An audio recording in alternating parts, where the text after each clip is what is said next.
Welcome to BK Nothing But Nets podcast. I'm joined again with my co-host Dylan from Nets Press. Got a little bit of breaking news today. Not really Nets related, but it could be. I was going to say Trae Young got fired. No, Trae Young didn't get fired. Trae Young's GM got fired. Landry Fields got fired out in Atlanta, hired in 2020. I thought he did a pretty good job. We're not going to spend too much of the show on that. We want to get into free agency and the Nets pick. But kind of give me your initial thoughts on Landry Fields being out, and what did you make of that firing, and what did you make of his tenure in Atlanta? Uh, to me, I don't think it was like an incredible job on his end. If you really look at the roster that they've constructed year after year, it's been a play-in team. It doesn't really seem like he was able to get them over that hump. Outside of the year where they miraculously made it to the Eastern Conference Finals, there really hasn't been much improvement from there. I thought And that that they wasn't should even have his been. team. That was a team he took over. I mean, he Yes. didn't build Yeah. that roster, right? Yeah. Yeah. So to me, there's a lot of pieces that should have been dealt throughout his tenure there. Clint Capella, Bogdan Bogdanovic, way earlier than they actually did. Um, I thought that they should have made a big run for Brandon Ingram this past trade deadline. I think that would have been a really good piece to put alongside Trae Young. But yeah, the time for Trae Young in Atlanta seems to be over. I think this is kind of what uh, shows that that'll be happening this offseason. Um, Not a bad GM, not a great GM, kind of just in that middle ground of didn't really make the aggressive moves to build around Trae Young, but he's made some solid picks since he's been there. So maybe that's what they're looking to do is more so rebuild around Risha Shea, Onyeka Okongwu. So we'll see what they do, but I believe they have 2 picks now. I think one could potentially be given to what is it, Sacramento, if I'm not mistaken. I don't know. Yeah, Sacramento. Yeah. One of their picks is top 12 protected from Sacramento. So if Sacramento is top 12, Atlanta will only have 1 pick. But if it drops out of 12, then they'll have 2. So they could be doing some moves this offseason and within the draft. It'll be interesting to see. But yeah, overall, I think he was a very mediocre GM at best, and Trae Young's time in Atlanta is definitely over. I wanted to bring this up. Our friend Mark sent this to us. A couple of things. Hired October 2nd, 2020. Hawks signed Trae Young to max 5-year extension. Fields promoted to GM. I'm sorry. Oh, Fields promoted to GM in 2022. So it's very short tenure. Yeah. Hawks hired Corver. AJ Griffin with the 16th pick. Trade 3 firsts and a swap for DeJounte Murray. I don't think any of these things are that bad. I mean, the Murray move was questionable at the time because he plays point guard and so is their best player. 5 seconds for Sadiq Bey. I mean, all right. Yeah, I mean, it's a rough list if you really look into it. Like the hiring of Quinn Snyder, great move. AJ Griffin at the time when you selected him, a lot of people thought he would be an upside 3-and-D role player in this league. Retires for religious reasons. DeAndre Hunter traded, didn't really get much for him. If you look at what they got an expiring contract in Karis LeVert. So I guess they're freeing up the money from the Hunter deal, which may be a good thing, maybe a bad thing. But realistically, they didn't move Clint Capella, somebody that I thought that they could have netted back something valuable. Yeah. Originally, I had thought DeAndre Hunter and Clint Capella plus, a first or 2 for Brandon Ingram was a really good move for them. But, not being able to flip Clint Capella for anything, getting nothing really back for Bogdan Bogdanovic, really nothing too good there. So it makes sense. They probably want somebody to lead them in the rebuild direction, especially with how Risha Shea played this year. Dyson Daniels is still young. They can build around him. So it'll be interesting. You have to think they're going point guard and big man. I mean, they have wings. They got Jalen Johnson, Risha Shea. So, to me, you're looking at a backup big for Onyeka and a starting point guard to replace Trae Young. So I would definitely be looking into Igor Demon, Jace Richardson, Nolan Traore, some of those guys to potentially be picked by Atlanta this year. So it'll be interesting to see what they do to build the team and kind of take a rebuild approach. But yeah, their time's probably done for at least 2-3 years. I mean, Dyson Daniels had a really good year, so it's somebody that you could genuinely build around along with Okongwu and Risha Shah and Jalen Johnson. They have a good foundation, but definitely need to take a bit of a 2-3 year approach in terms of rebuilding. So, here it is. Alan is our resident Hawks fan, and he says, trade, please. I do like Jalen Johnson. Starting 4-5. I mean, there's pieces here. Mo's a 15 to 20 minute per night guy. Would love a backup 5. And you talked about, they could have had Claxton. There's things they could have done. All in all, I like what they've built here. They, like I said, they potentially have two first-round picks. They have a good front court. I mean, you look at the Hawks, and the Hawks aren't very good. But then you realize that they are infinitely better than the Nets. And you see how much of dire straits the Nets are actually in. Like, the Hawks have an infinitely better roster than the Nets. And the Hawks aren't even a playoff team. They're a playing team that, fell in the play-in. Yeah. The Nets are in trouble. What would you feel? How would you feel about Landry Fields? Hypothetically, I know it's not going to happen. If he were to replace Sean Marks, if he was our GM, how would you feel about that? It's like shitting your pants and changing your shirt. It's really not going to do too much of a difference for you. I'm one of the first people to say I don't like Marks and I don't trust him whatsoever in building a contender from the draft or through free agency or through trades. But firing somebody who is mediocre to hire somebody that's mediocre, really not too favorable. So at this point, you kind of just got to stick with what you got and hope that somebody appears out of thin air who's trustworthy to take over the spot. But I see Mark asking about Trae Young's value. To me, you would have to think Kentavious Caldwell-Pope, who's going to be on an expiring contract next year, Anthony Black, and a salary filler, maybe a young player like a Jet Howard or somebody. 3 players plus 2 firsts, maybe a protected first thrown in there as well. So like 3 first-round picks. I think that's a pretty fair value for an all-star point guard, especially a team like Orlando who... You said 3 ones? You said? Yeah, like two unprotected, 1 protected. Okay. Yeah, I mean, if you're looking at Orlando's roster, really, it's perimeter shooting and playmaking that's been a bit of an issue, is just the offensive flow, and I think that's something that Trae Young could definitely help out with, playing alongside an all-star and a borderline all-star in Franz Wagner. So I think that Orlando is by far the clear favorite for Trae Young. I think Minnesota has a chance at him as well if they miss out on Kevin Durant, but to me, I think there's no better fit out there than Orlando for Trae Young. So it'll definitely be interesting. I mean, as of right now, I got 6 players in terms of star caliber players who should 100% be dealt this offseason, which is KD, Sabonis, Trae Young, Ja Morant, and I'm missing on 2. I'm going blank. Potentially Giannis if he asks out, and who's the last? My goodness, I'm forgetting. There's 6 players, I know that, but yeah, I'm going blank on the other one. But there's some moves that need to be made. Zion, you didn't mention Zion. Yeah, Zion. Zion was the 6th. I definitely can see 4 out of those 6 players being moved before the season begins. So it'll be a busy offseason. Hopefully Brooklyn stays out of these caliber of players for a little bit, but it'll be interesting to see what ends up happening. Alan wants to know if Sorber makes sense. We've talked about Sorber heading to Brooklyn. It's a guy a lot of people are high on. Would Sorber make sense with the Sacramento pick for Atlanta? Does it make sense? Yes. Would I select him between 13 and 14? No. I think it's a bit too high for a player who's coming off of a foot surgery injury. And realistically, I think at 13, you could find your point guard of the future and Trae Young replacement, whether that be Jace Richardson, potentially Kasper Siakachonis if he falls, or Igor Demin. So to me, I think your first pick is probably point guard. With one of the later picks that you have, I believe it's in between the ranges of 22 through 24. I think that's where you could see somebody like Joan Beringer, Danny Wolf potentially. I could see you guys going that route there. So I would think point guard's your first pick, especially if it's 13 or 14. All right, and the last thing I wanted, we got the 19th pick from the virtual coin toss. We'll be picking 19. Sorber was just mentioned. It's a guy that we like a lot there.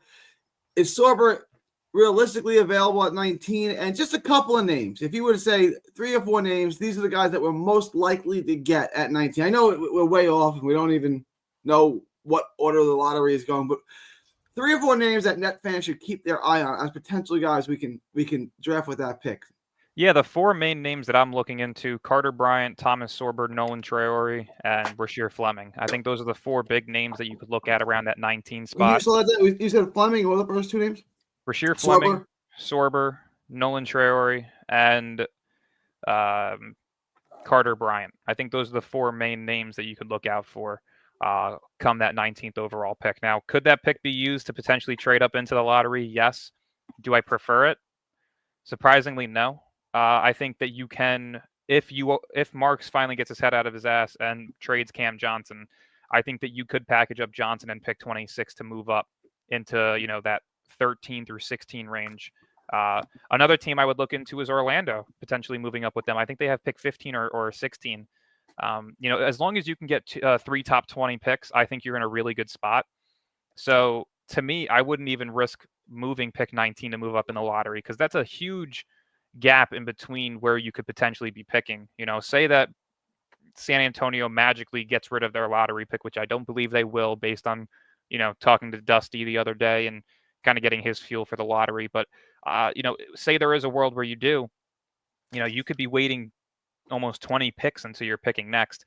Do I think 2 lottery picks and 2 late round firsts are worth it? Could be if you strike big. Say you get a Fears and a Derek Queen or a Kaman Malawak. I think that's great. But if you get Fears and you move up, there's really no wing that blows me away in the lottery outside of Ace and Flag. So to me, it's probably not worth moving up unless if you can get a second top 10 pick. So to me, I would look more in the ranges of 13 through 16. Say you land, say they go best available and go with a guy like VJ, or Fears. Say they magically, land a top 3 pick. They get one of Flag, Harper, or Ace. Yeah, maybe then I would look into moving up. But again, I think 3 top 20 picks is more valuable than having 2 top 13 picks and then, having to wait a bit longer to draft again. So we'll see. I think they are going to move up. I say that now, but I'm also having to put my trust in Sean Marks to do so, who every year in the draft is rumored to be making a move up, whether it be with a Royce O'Neal or a Dorian Finney-Smith or a Cam Johnson, and it never happens. So we'll see how that ends up working out. Is there, of those 4 guys, I don't want Trey. The other 3, because we're getting Dylan Harper at 2, so I don't see any need for Trey. Of the other 3, Sorber, Fleming, and Carter Bryant, do you prefer one? Is one, do you think? Sorber. I think I really do like the potential of Sorber, because of the simple fact that he really is like a Derek Queen type player, just much better defensively. And I think with his body and his frame at the age of 19, being 6'10", 250, 255, having a mid-range shot to his game, being able to defend at a high caliber, I think that's something that could really be valuable to Brooklyn, especially if they are truly looking to move off of Nick Claxton this offseason. You have to move one of Claxton or Johnson this offseason, and both would be incredible. I mean, if you can move Johnson to move up in the draft, like I said, between that 12 through 16 range and having 3 top 20 picks, I think that's great. And being able to flip Claxton for, to the Lakers for Rui and whether it be a Dalton Kennett or a Gabe Vincent, 2 expiring contracts plus a first, or, an expiring contract and a young player plus a first. I think that's great value for Claxton currently. And just being able to free up that 50 plus million that you're giving those 2, I definitely think could be very valuable to what Brooklyn's looking to do by next year. So we'll see. I definitely think that one of them gets moved, if not both. And hopefully we can just get some decent value and play it smart. Richardson and Demon ceiling. If we trade Trey, where do you find scoring? It's a fair question. I mean, Al, it depends on where you think Atlanta is. Do you think Atlanta can compete next year? Do you think they're 2-3 years away? Where do you think they are? Because I like what Atlanta has. I would have never fired Landry Fields if it was me. I think he's done a good job. I mean, can disagree on that. But yeah, they're obviously going to need scoring. I mean, Jalen Johnson can get you 20, but he's not really a guy, going to handle the ball and create his own shot. I think he can take that leap. I mean, I think Jalen Johnson is a potential all-star. So do I. Yeah.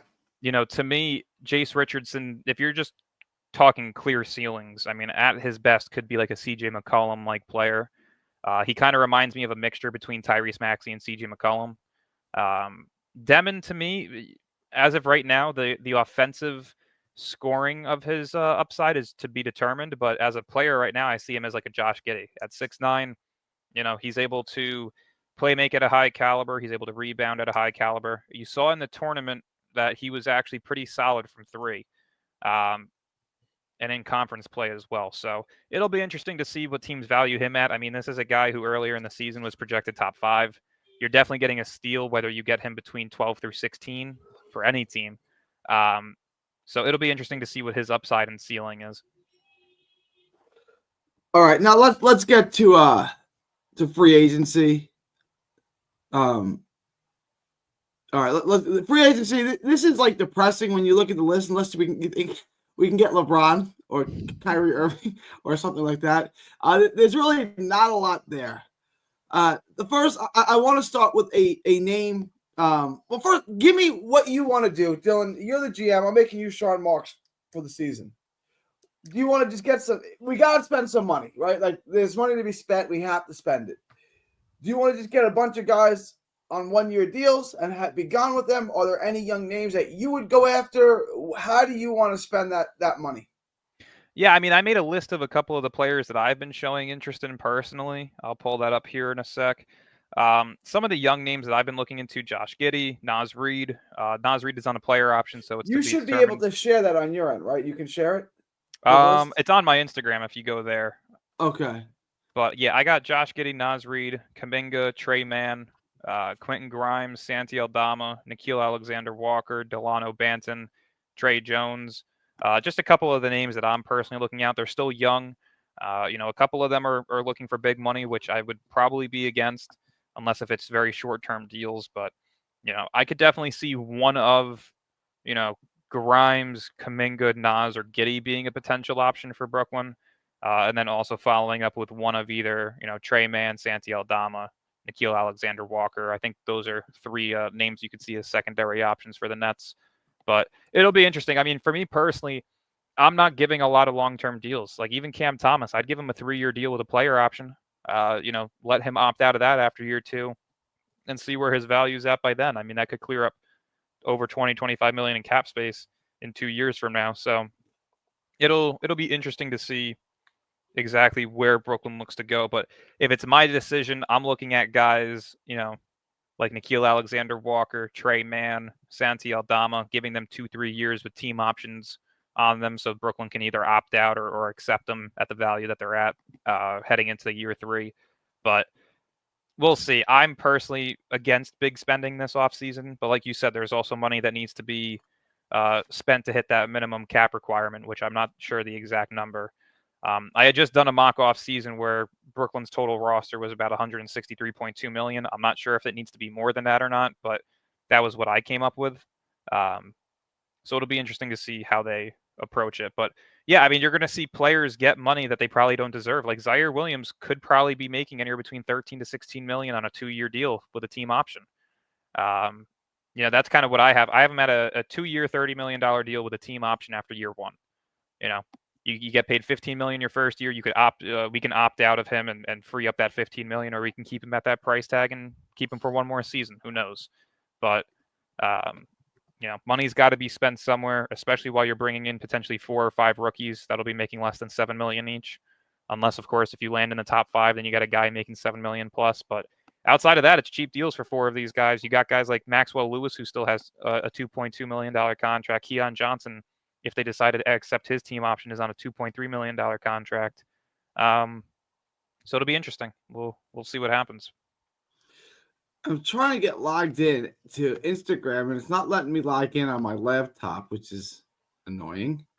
I'm going to try to get that pulled up for you. But, all right. So here's what I don't want to spend much time on what players we're going to bring back. But there's one guy I do want to mention.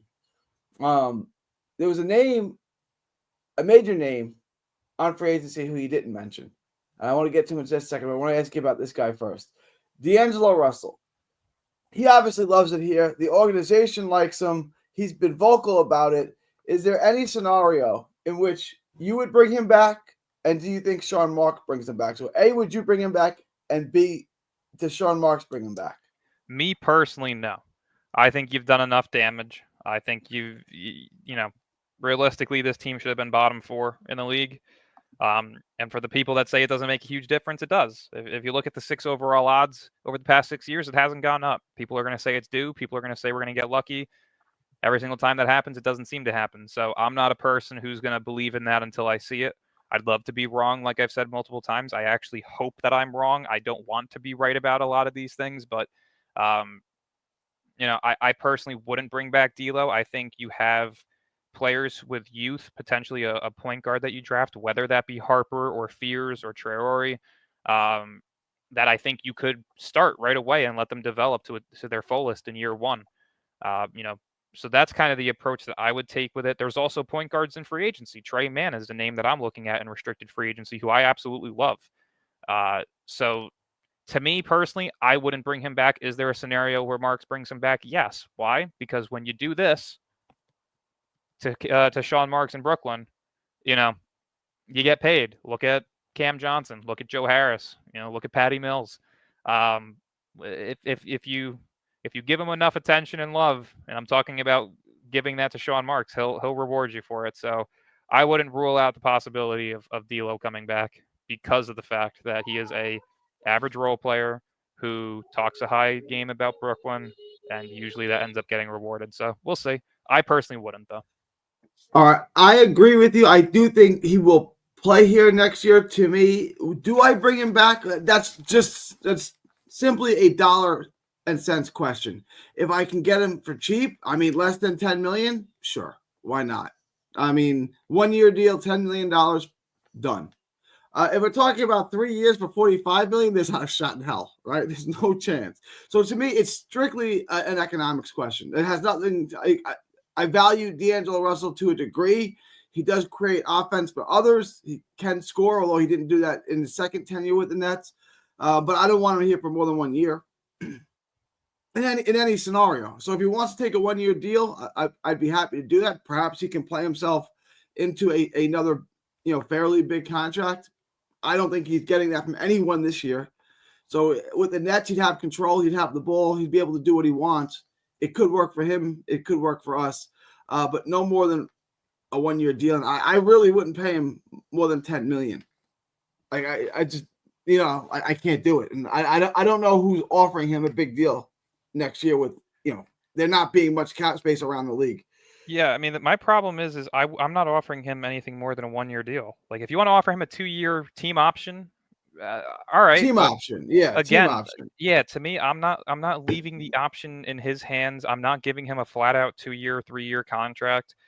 But again, even just for the 1 year, like you've seen Brooklyn attempt the rebuild, but being unable to successfully continue with it because they continue to bring in players of D'Lo's caliber, right? You've had Dennis Schroeder, Dorian Finney-Smith, Cam Johnson, D'Angelo Russell. Like these are players that shouldn't be on the team. When you're rebuilding and you got guys who are hungry to prove themselves and win games and show that they could be something of value to your team, that's not somebody to keep during a rebuild. Right? Like you see teams like Utah.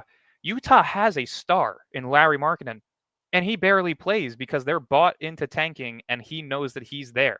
Like Cam Johnson was not bought into tanking. He was still trying to shut fans up, and he didn't, but did to a degree, right? Like I'm going to still talk shit about him and never really like him.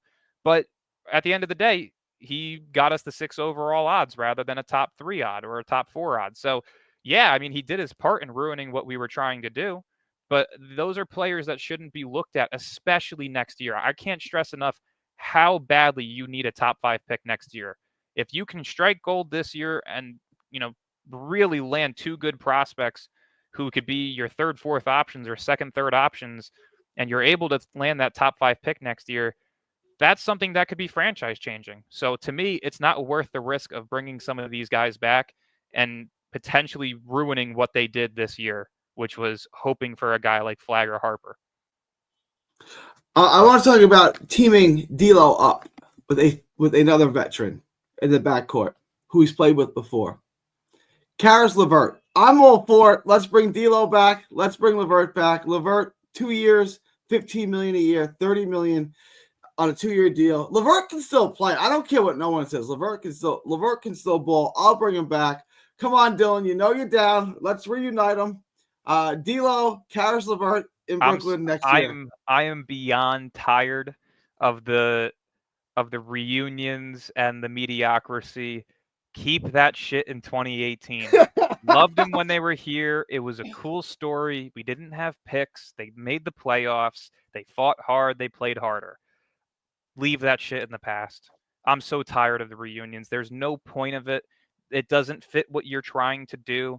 And again, bringing guys back who have been here and succeeded here doesn't do anything for us. You know what I mean? Like, if you want to bring in a young guy like a Kuminga, a Giddey, a Trey Mann, an Aldama, I understand that because those are young pieces that could go towards your future, right? But when you're bringing back veterans like LeVert, D'Lo, there is just no need for it. Like, that's like saying, hey, Joe Harris, come out of retirement and come back and play with us. Nobody wants to see that. Harris, like, nobody wants this anymore, right? Just it's Mark time Carroll, to start.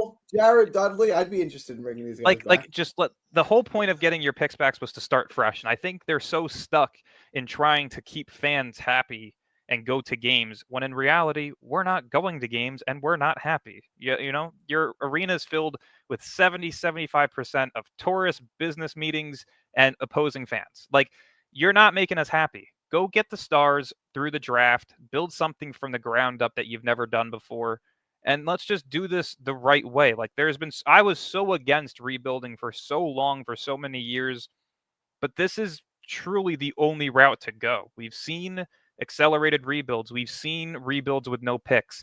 This is the first time we're really getting an opportunity to do this thing right. Just take it. It takes one more year, right? Land a top 5 pick next year and move on. It's really that simple. From there, we never have to discuss this again. If it doesn't work, by all means, I'm never going to want to tank again. But do it for one more year. Next year's class is way more valuable than this class is in terms of its top 10, specifically their top 5. So to me, just ride it out one more year. Which is why I say you bring Karis and D'Lo in on 1-year deals. Like, they're gonna sell tickets. If they're 1-year deals, they're off the books when you want them to be off the books. Like, the problem is that you could put you and I out there and it'll sell tickets. Why? Because people in New York City want to see certain players play. When LeBron comes to town, when Steph comes to town, when the Celtics, when the 76ers, when the Knicks, all of these teams can come here, and you're still going to pack an arena because you have so many fans from other places coming to see you at cheap costs. Nobody's going to MSG and paying $250 for a top seat to see their team play. Where do you go? You go to Brooklyn, where you can pay $18, after fees to sit top row and see your team play. Like, anything's going to sell. So you might as well just make it dog shit.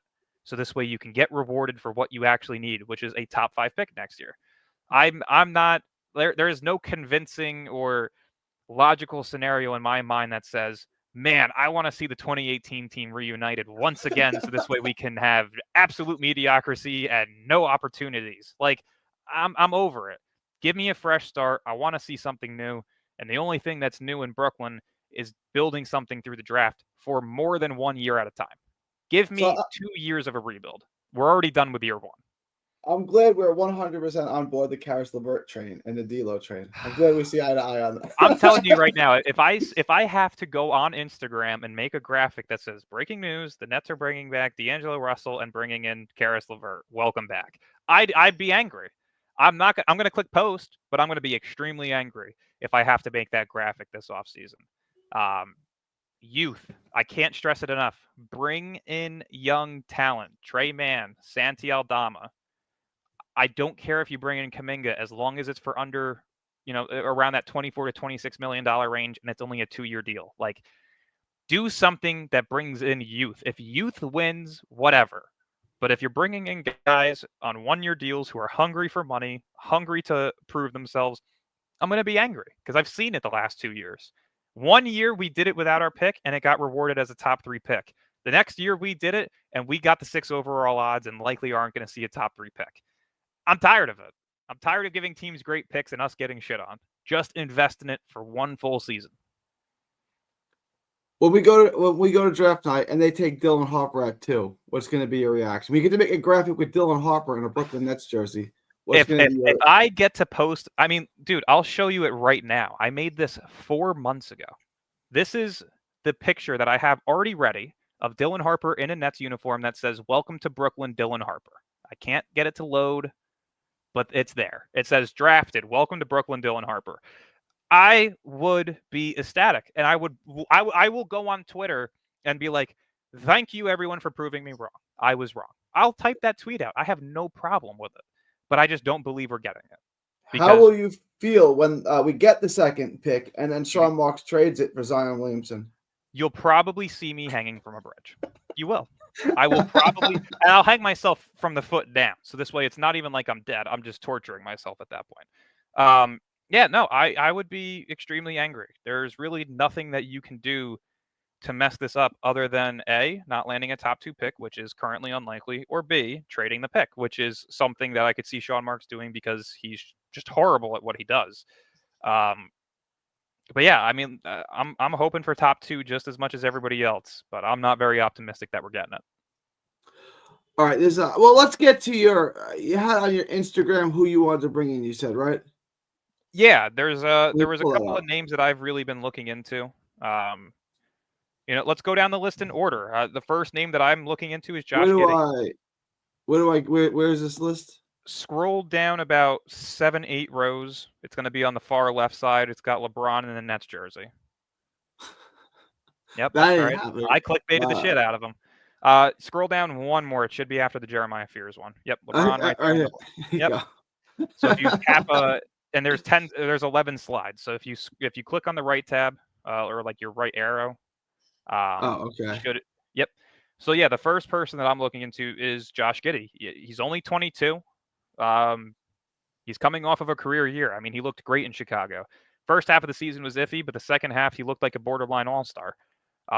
Again, if you're willing to bring in a 22-year-old, I'm cool with it. Like, if this is the guy that you think could be the point guard of the future, by all means, do it. I still think that he has that borderline all-star potential. I don't think he'll ever be an all-star, but a guy that can give you 18, 8, and 8, yeah, I think that's great value. Especially if you can lock him in on like $26 million a year for the next 3-4 years. I think that's great value. Am I for it because I want to have cap space in the future and because I want to bottom out one more year? Probably not. But if we were to bring in Giddey, I'd be okay with it. It's again. I like Giddey to a degree. I think there's a lot that he offers you. He's not really a great scorer, which I think is the Nets' biggest concern. I wouldn't be against. Here's my question: If it was Giddey or Kuminga, who would you rather have? Probably Giddey, and the only reason I say that is because, hear me out. The only reason I say that is because, say you miss out on the top 3. Let's just say you miss out on the top 5. You're looking at Jeremiah Fears, Kaman Malawak, or Derek Queen, right? Say your goal is to bring in Giddey, which we won't know until after the draft.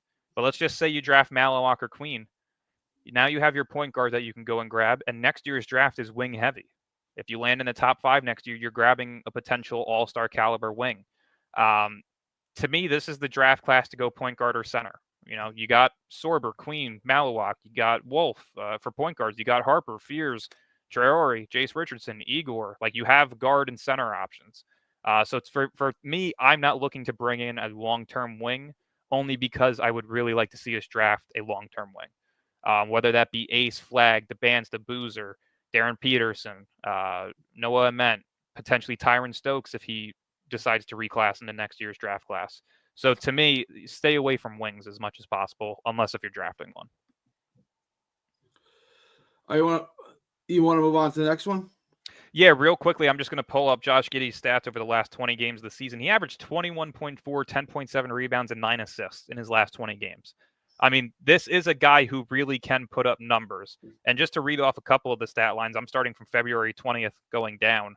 Yeah, that's a quarter of the season. That's not a week. That's a nice chunk of games. Yeah. Yeah, it's pretty much Mikal Bridges' stint in Brooklyn the first year that we got him, right? And even though that's not much to say, all right, this could be consistent, At 22 doing it, that's something that you could potentially see as longevity, which I can completely agree with.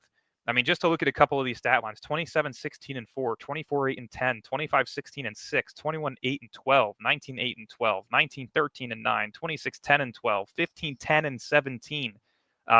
This is a guy that can give you 10 plus rebounds a night. He's 6'7", 6'8", and he's a better rebounder than Nick Claxton is.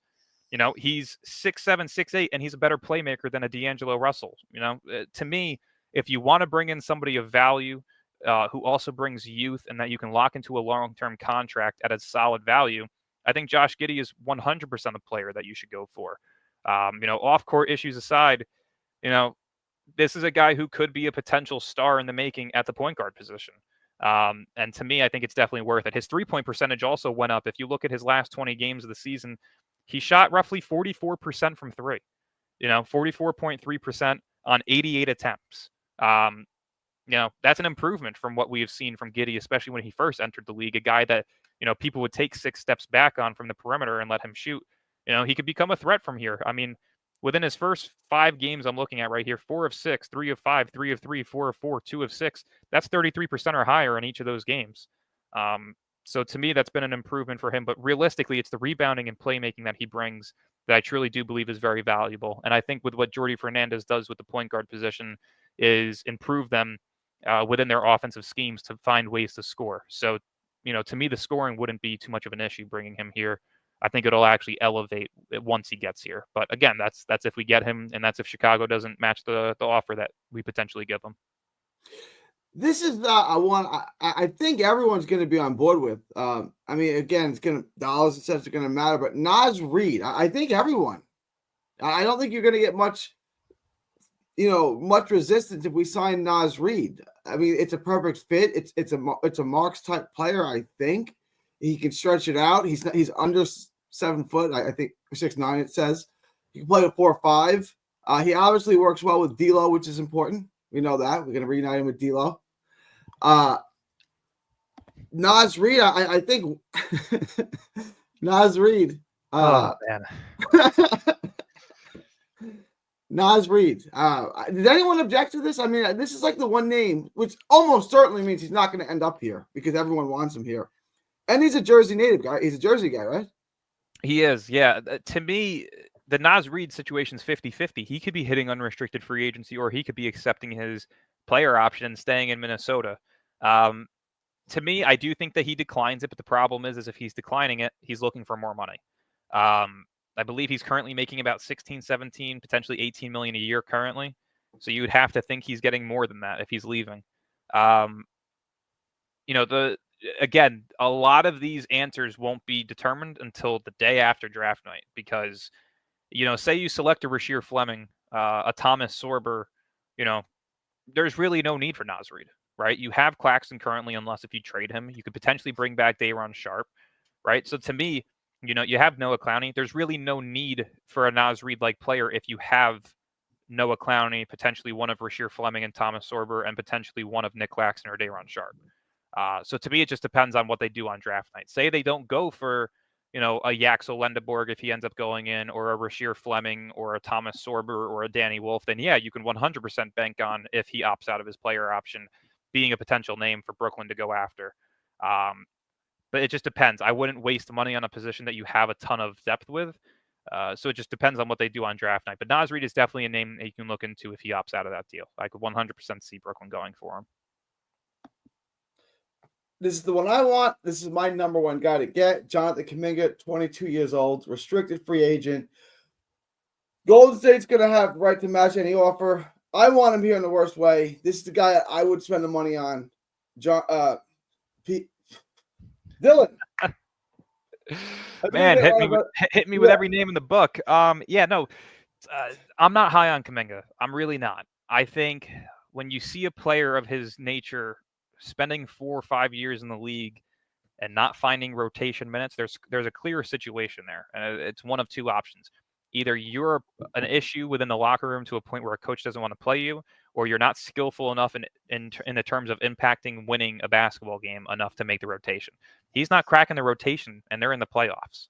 The age and the upside is still there, But for what he's asking for, I'm not looking for that whatsoever. He's asking for a $30 million contract. I wouldn't give him anything more than 25. And people are like, oh, but that's not much.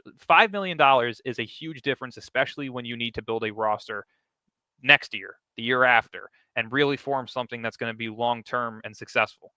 For me, I'm not giving him anything more than a 2-year deal. I think, again, I would much prefer wings in this year's draft or next year's draft. Again, if you can land flag or ace, by all means, Kuminga, not even thinking twice about you. Next year, if you can land Debansta, Boozer, Ament, Stokes, Peterson, by all means, I'm not thinking of Jonathan Kuminga, especially at that price tag. So to me, I would stay away from Kuminga. Knowing Sean Marks, knowing what he does with restricted free agency, he'll probably offer him a deal. But to me personally, I'd be a bit disappointed if I see Kuminga on the roster next year making over $25 million. And you only want, so if I said 3 years, $80 million, you'd be out on that. The problem really isn't if he comes here at a good deal. It's knowing the simple fact that when it comes to restricted free agency, if you're not overpaying by at least $5 million, you're usually not getting the player, right? Like Brooklyn overpaid for Otto Porter Jr., for Alan Crabb, and those are guys that got matched. I mean, you're talking about veteran players. Yeah, like you were talking about veteran role players. Now we're talking about a potential young upside star. You're going to have to offer 30 to 33 million if you want Golden State to think twice about matching him. And to me, it's not worth it. I would try and stay away. I do think that there's a world where, offer him 24 million. If they match it and you really want him, look to make a trade. Nick Claxton for Jonathan Kuminga in a first. I'm fine with that, but I'm not looking to add that money to the roster with what we currently have as well. If Nick Claxton and Cam Johnson are on the roster next year making 20 plus million each, I'm not looking to add another guy at that price tag who's going to limit what we can do moving forward. So it's going to be interesting to see. I do think Golden State's going to match it, but I think they're going to look to trade him afterwards. And if that's something you can do by giving up a Cam Johnson or giving up a Nick Claxton, I'm all for that at that point. Well, talk about the reality of that. Claxton and Kuminga's contract are going to kind of match-ish, right? If Kuminga gets a little more, we have the cap to cover that. Yeah. What's the reality of that? Kuminga works better here. Claxton works better there. Right, like you said, they have trouble even getting minutes, regular, consistent rotation minutes for Kuminga. Mm-hmm. Claxton for Kuminga is a trade that seems to work for both teams. What's the reality on that? Yeah, I had heard rumors 2 years ago of Golden State showing interest in Claxton. If there's ever been an organization that is more anti-big man than Sean Marks and Brooklyn has been, it seems to be Golden State. I mean, they've been running Draymond and Kevon Looney, who's 6'9" at the big man spots for the last 3-4 years. They haven't really had a true big since Andrew Bogut and Zaza Pachulia. But to me, if there's ever a time to go after a guy of that nature, it's now. You got Jimmy Butler at the end of his career. You have Steph Curry at the end of his career. You got Draymond at the end of his career. But these guys are still winning, and they're still performing at a high caliber level. To me, it makes a ton of sense. You get the big man. You get the defensive mastermind down low. You have a lob threat now next to Steph Curry within the pick and roll. I think it's a really good fit.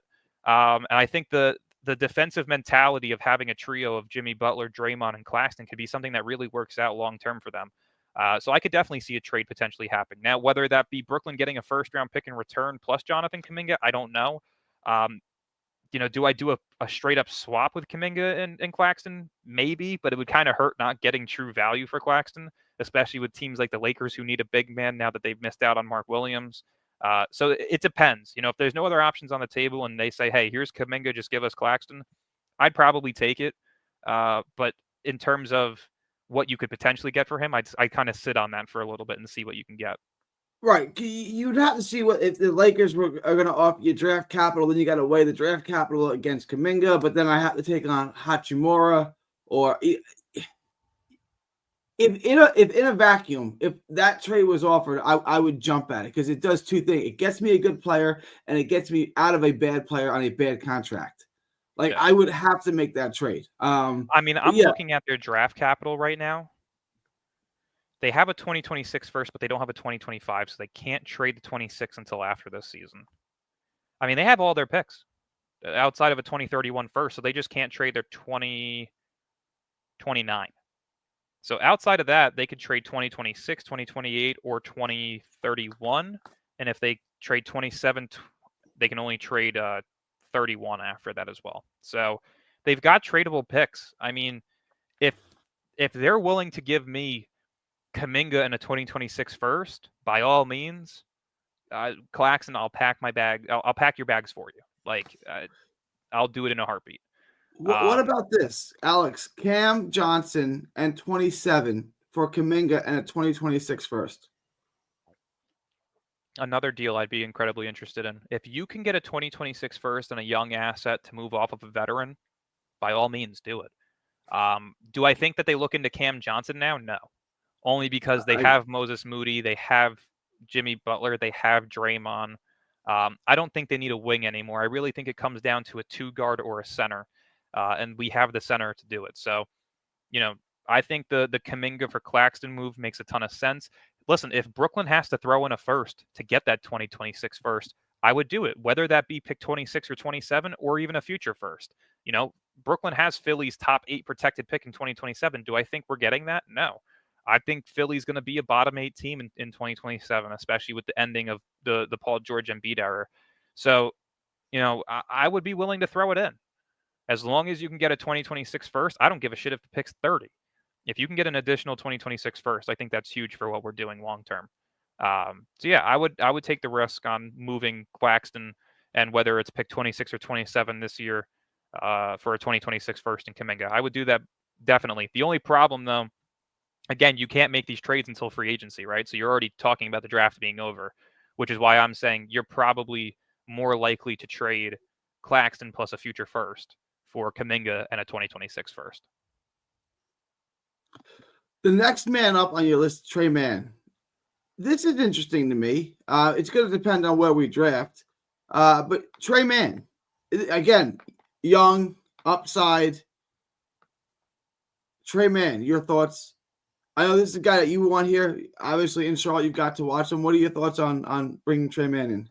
Yeah, unfortunately, he only got to play 13 games. He dealt with a back injury this year. But in those 13 games, he averaged 14 points, 3 rebounds, 3 assists. He shot 90% from the free throw line, 40% from 3, and 43.5% from the field. I think it's a very solid young point guard. He's only 20. He was born in 01 like me, so he's only 23, 24 years old. I definitely can see a nice, 6-man caliber player. But if he's your starting point guard next year, I have no problem with that either. As long as you have youth that you can develop and build into long-term pieces, I definitely like the fit of Tre Mann here. He has that, Brooklyn mentality that I think a lot of fans would love. Again, he's restricted, so they have the opportunity to match him. But what kind of contract do you think Tre Mann would demand? It's interesting because of the injury. I actually think it's more so in the hands of the team offering him the contract rather than what he wants. Which is why I don't mind Brooklyn giving him a 2-year straight up deal, for 14 to 16 million a year. This is a guy who could be a good role player for you, a guy who could be your 6-man. So if you can bring him in on a very team friendly deal, you're talking 14, 16 million nowadays is your 8th man, your 9th man. Like, it's crazy what teams are spending on bottom of the bench type players. So if you can get a guy who could be your starting point guard potentially next year, if not your 6-man, for that price range, I have no problem with it whatsoever. But yeah, it's really going to depend on, again, what happens on draft night. So until you figure that out, it's kind of difficult to really determine the price tags and, the fits of certain players. All right, up next, Quentin Grimes. Now, Quentin Grimes closed out the season in spectacular fashion. He's 25. He's not super young. I don't want to spend no much. So how much is this going to cost me? Because this is probably an easy next for me. How much is Quentin Grimes going to cost me? I agree. And to me, this is a player who's going to fake out a lot of teams similar to what Mikal Bridges did with us. Let's see. His last 20 games of the season, he averaged 25, 5, and 5. That is Mikal Bridges after the Suns trade. And again, the age is kind of concerning if with the numbers that he was able to put up, and not to mention he did this on 47, 37, 75 splits. So, I mean, efficient from the field, efficient from three, not so great from the free throw line for a guard, but, 25, 5, and 5, that's going to probably net you about 24 to 29 million around that range. And to me, that's not worth it. I think I think Philly brings him back. They're going to go way over the apron to try and make it work one more time. But yeah, I don't see this being a realistic option for Brooklyn, nor should it be an option for Brooklyn.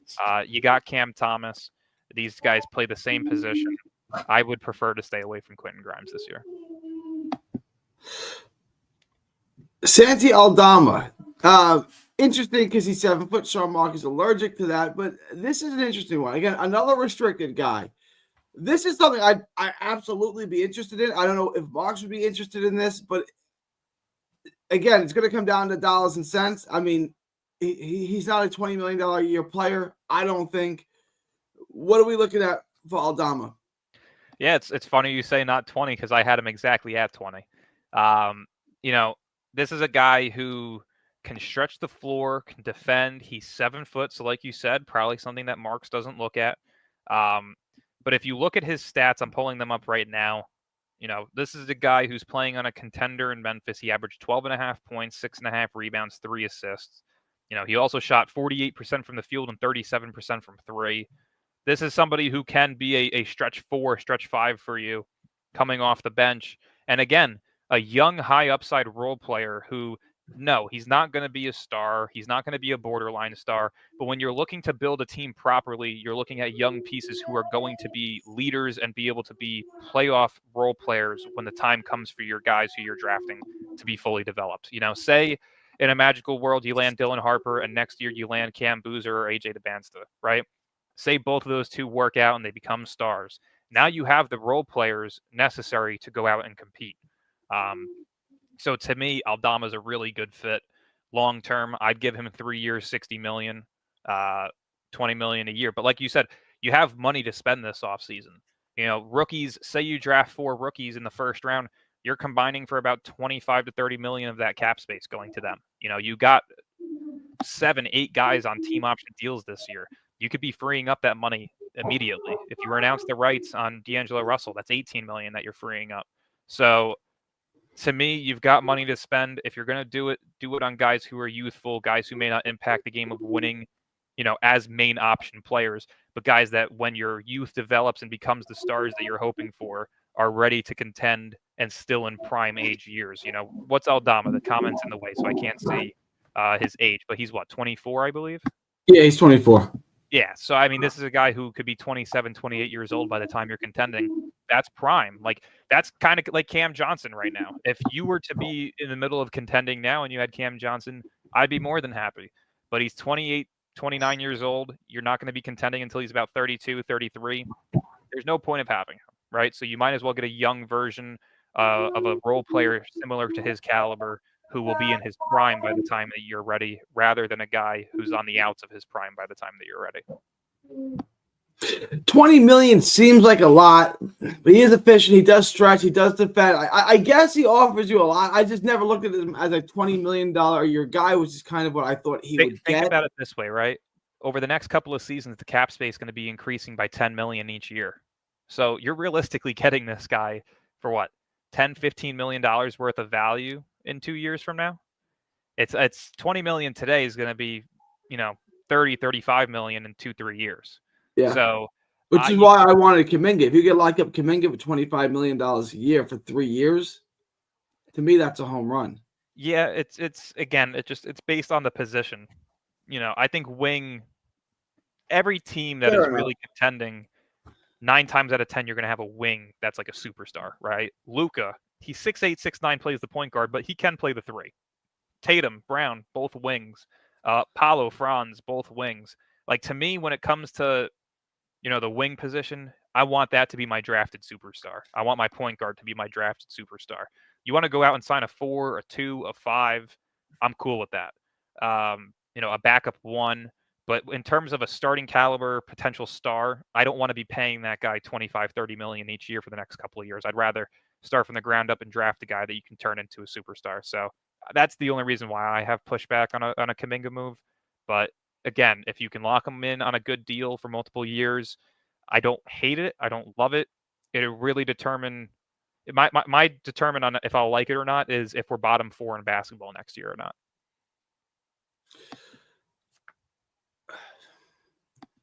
If we bring back D'Lo and LeVert, we probably will be. No, we won't. That's the problem because with the power of friendship, we'll get fucked like we always do. Probably. Yeah. I'm get it. I'm really trying to figure out a way to get LeVert back here with D'Lo. Put him on the jumbotron. Say thank you. Drop 50 against Boston. Yep. Nickeil Alexander Walker, 6'5" guard, 26. It's a little older than I thought. Yeah, I like him as a good depth piece. Somebody to come off the bench, be a nice veteran leader. Again, as a rebuilding team, do you need veterans? Yes. Do they need to be 32, 33-year-olds on expiring deals who are trying to prove themselves for a next contract? No. I think at 26 years old, Alexander's experienced playoffs, could be a good locker room guy for some of the guys that are coming in. And he's also a very solid defender and floor spacer. So to me, I like this as a backup option for Cam Thomas. Just a backup 2 who can come off the bench, give you 20, 25 minutes a night, and be a cheap role player for the future. Again, he's 26, but if you bring him in on a 2-year deal, 2 years from now, you could be in a position where your drafted players become stars and you're ready to contend. Could this be a guy that you could see on a playoff roster within the rotation? I would definitely say so. So that's the only reason why I'm looking at him. As long as you're below the age of 27 currently, I don't have a problem with it. All right. Who we got next? All right. He's unrestricted. Okay, so this becomes, because I would say Portland would just match, but Delano Banton. Yep. Okay. Again, if you've watched him play, right, at 6'8", he could play the 1, 2, and 3. The stats don't really show much love for him, just simply because he really hasn't been in a position to put up stats. But the upside is there. And again, as a backup point guard with his size and versatility, I would really like to see something like that in Brooklyn. We haven't seen a guard who brings versatility to your team. We've seen Kyrie Irving, who, at 6'2", has great handles and shot creation, but can't really play defense, not the best playmaker, not really a great rebounder, right? You've had James Harden, lazy on defense, constantly injured, barely watched him play. D'Angelo Russell, Dennis Schroeder. Like, I want somebody with versatility to be my backup point guard and a guy that can play multiple positions and do multiple different things on the court. So to me, Delano Banton is a guy that you can get for under $7 million a year. And at a cheap cost, I really don't mind giving him like a 2-3 year deal for that potentially. Yeah, a 6'8" guy that can handle the ball is what Locked On Nets wanted Trendon Watford to be, right? So this is he probably start for the Nets. I mean, we don't know what their roster is going to look like, but yeah, Banton is a backup 1, 2, 3, like you said. He's a backup utility guy, a backup role player, a great depth piece. What would this cost you? And what would his immediately? What would his role on the Nets be? Backup, rotational piece. I mean, who's starting over him though? You know what I'm saying? Like Keon Johnson. That depends on draft night depends and on a lot. Free agency, right? Like this isn't your big splash in free agency. This is like your 3rd, 4th move, and a guy that puts you in a. I could see him being like a Trendon Watford replacement, a guy that's your 8th, 9th man. I already know what you're smiling at. I don't even know what I said. Go ahead. But yeah, it'll be interesting. I think Delano Banton could be a solid depth piece and a Trendon Watford replacement. That's kind of what I see him at. He came over last year from Boston, and he put up great numbers right away, and then he went back to a backup spot last year. I think this is a guy, like, if next year is going to be another experimental year, you give him a ton of minutes and see what he can do, what his strengths are, what his weaknesses are. This is a guy, like, worst case scenario, you have a backup 1, 2, and 3. He can play 25 minutes a game off the bench, backing up those 3 positions. Or potentially, I think you could have a starter. This is a move that you could get done relatively cheaply that has a lot of upside. I would definitely be interested. I didn't realize he was unrestricted. Was he a 2nd-round pick? Or why is he unrestricted? He was, let's see. What pick was Delano Banton? He was the 46 overall pick. So yeah, he's already Second been round through his pick. contract Yeah. year. He's already been through his, opt-out clause. Yeah, he's been a guy who's been around for a bit. He got, let's see, he's 25, so you would have to assume he was drafted what? Let's see. He was drafted in 2021. So yeah, this is going to be his 5th year in the league. It'll be interesting to see how, he's utilized moving forward. But yeah, I could definitely see him being a piece that you can bring in as a Trendon Watford replacement. Trey Jones, backup point guard. I like this. I'm not going to break the bank for him. Guy can handle the ball. No, by all means. I mean, he's less than $6-7 million a year. Yeah, this is a backup point guard. Fine move. Yeah, I would like he can create offense for others. Like he can move the ball. I'm fine if they sign him. I mean, again, we're not talking about a whole lot of money here. Trey Jones as a signing, it's not a splash, but it's a good player to have on your roster. Yeah, no, I definitely agree. And again, especially if you are able to bring in a guy like Jeremiah Fears or Dylan Harper, this is definitely a solid backup point guard to have and kind of mold them into what they can be in the NBA. So definitely don't mind it whatsoever. All right. We got one more, or was that the last one? I want to say there's one more, but it's not even worth talking about. I kind of threw him in there as a potential veteran presence. But yeah, I mean, he's got a player option deal. He's 30. Sean Marks loves his old veterans, so had to throw one in there. Yeah, I want nothing to do. I'd rather bring in LeVert than Bobby Portis. I'd rather just never have to hear the name LeVert and D'Angelo Russell ever again. I mean, shit. If you have to hang up a damn jersey in the rafters for them to go away, do it. I don't want to see. I don't want to see reunions and power of friendship ruining my franchise anymore. I am far past it. So if it was your money and you could sign, who would you sign on this list? I kind of tipped that Banton and Kuminga is what I would like to spend the money. If it was your money, who do you want to? Who would you give it to? You got to give it to someone. I'd give 2 contracts. I'd go Santi Aldama and Tre Mann. I think those are solid depth pieces. I don't think they're crazy pieces that are going to make you win games this year, but I think they're young upside pieces who could be very good role players in the near future on a contending team that you're hopefully trying to build through the draft. So to me, I like Tre Mann and I like Santi Aldama. I really don't mind going after Giddey. It just depends on the price tag. It depends on the rest of the roster construction. It depends on the draft. If you draft a point guard, do not go get Josh Giddey. Do not ruin the development of your youth. Go for players that, could be long-term pieces, but can also allow your youth to develop. And I think, if you miss out on Harper or Fears, yeah, I do prefer to go Josh Giddey over a guy like Nolan Traore or LeBaron Filan or Boogie Flan. At 22 years old, he still has a ton of upside, and we already read off the last 20 games of the season for him. 21, 11, and 9 were his stats roughly. That's definitely something that you could work around long-term. So, if I was to spend big money on one player, it would be Giddey. If I was to spend, 2-3 contracts, I'd give it to Tre Mann and Santi Aldama.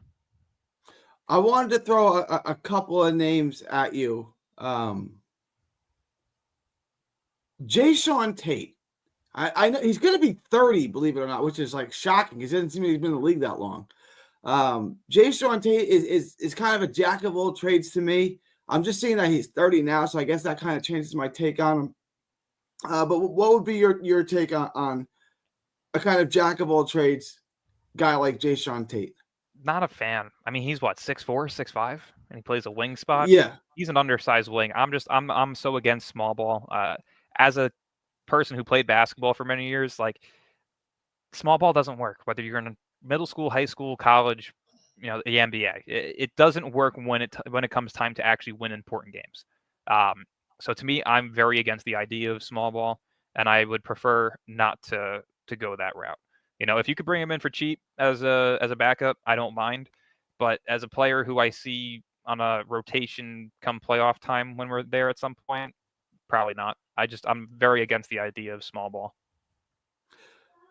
The opposite of small ball, Miles Turner, 29. He's been in the league 10 years. He's played at a near all-star level. We know Marks doesn't like big, but to me, yeah, this is a really good player. What What about bringing Miles Turner? Or does that make no sense given the other time frame? I don't think it makes sense simply because I do think you draft a big man this year, and if you are moving on from Nick Claxton, you can bring Day'Ron Sharpe back for cheap. I don't see them trying to move in on a guy who's, again, coming towards that end of prime years, the 29 through 31 range. I just don't see it being valuable to bring in a guy like that on a multi-year deal. He's probably a guy that gets over 25 plus million. I just don't see it being feasible for us long term. So I'd be against going for Miles Turner. If this was a trade 2-3 years ago when there was rumors of it for the KD Kyrie era, hell yeah, I would have been for it. But in terms of bringing him in now, especially if they are keeping Claxton, I just don't see a need to fill, $45 to $60 million worth of cap space on two big men who aren't stars. That you could move two of those, you could move off of both of those contracts and have the money to sign a $60 million guy. Why package up and get two guys who aren't really going to make impacts on winning?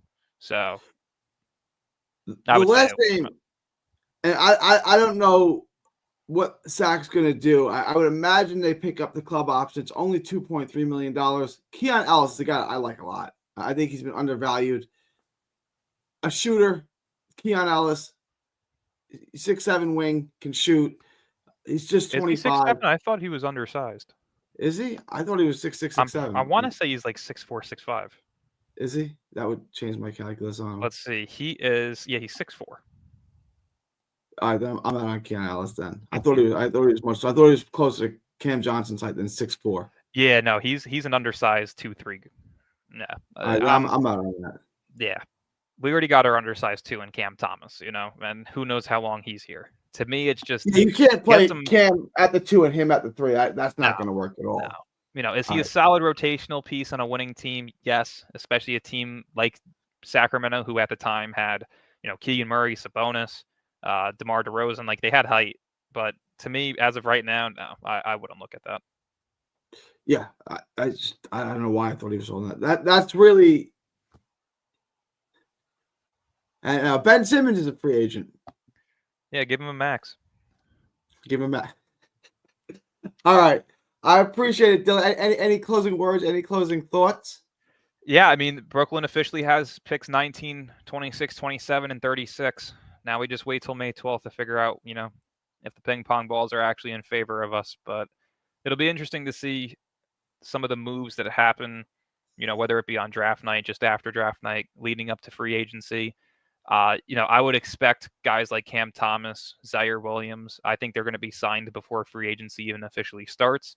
Under the new CBA over the past year, you're able to now bring back guys on restricted free agency 2, 3, 4, 5 days before free agency actually begins, which was never a thing. So it's kind of cool that they give teams the option to bring guys back.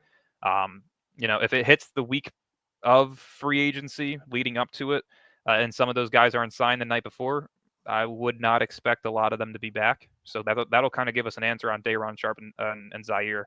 But I definitely see Zaire and Cam Thomas coming back next year. So it'll be interesting to see. Well, I want to get to who we want to bring back on this current roster later in the week. I want to address that. But tomorrow, we're going to do a mock draft, right?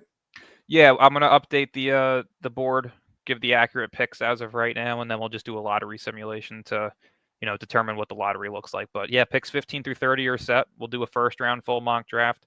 We'll probably wait to do 2 rounds up until we have full commitments on players. Okay. Just because there's so many missing pieces and pieces that are still moving around. Like, we still have no idea if Yaxel Lendeborg is going to stay in the draft or if he's going to play at Michigan next year. A ton of guys are off the board. Ian Jackson committed to St. John's. Xavier Lee is now with Florida. So these are big second-round names who are no longer available. So we'll see. I'll keep doing my homework and building my big boards. But for now, we'll stick to 1 round and do a couple of trades within those as well. All right, and tomorrow, 12:30? Yep, that should work. All right. Appreciate you, Dylan. Great content. Follow Dylan over at Nets Press. Follow us here. We'll be live again tomorrow with the full mock draft. It's April 21st, 2025. From Texas to the world, thank you, and God bless. Later.